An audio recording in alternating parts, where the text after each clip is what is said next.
Top 5 reason kung bakit dapat mo iboto si Lapu-Lapu doon sa event ng MLB Bibangbang. Number 1, main hero ko siya.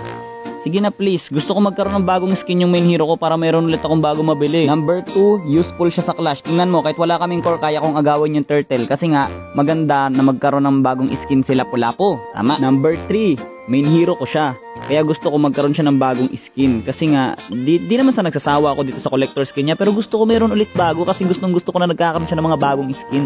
Tsaka meta naman siyang yun eh. Di ba ginagamit nyo nga siya kapag nagre-relapse kayo? Sige na oh. Number C.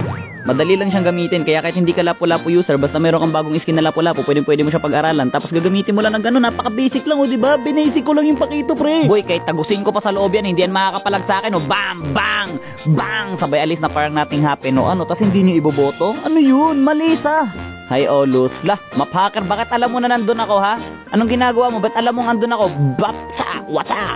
Watcha! Oh, ano? Sige, tatayuan lang kita pre. Sabay flicker, sabay passive, sabay second, sabay ulti, sabay grabe na cancel ako. Talaga ba, Franco? Ayos lang. Hindi mo naman ako kayang patayin, boy. Number 5, pwede mo siyang gamitin pang German cat. Wala magagawa kapag nag-ulti ka na yan, oh. Ay, yun lang, nahook ako. Kanya-kanya na to! Top 7. Manakot ng kalaban, tumayo sa harapan nila, tapos matatakot sila, hindi ka nila lalapit. Ayawa. Number 5, main hero ko siya. Nasabi ko na bang main hero ko siya? Kasi kung hindi ko pa nasabi, pre, main hero ko to, pre. Gusto ko talaga siya magkaroon ng bagong skin. Di ba gusto nyo rin naman? Alam ko gusto nyo eh. Sige na oh. Number 5, auto MVP. Kapag ginamit mo si Lapu-Lapu tapos meron siyang bagong skinmatic, MVP ka kaagad.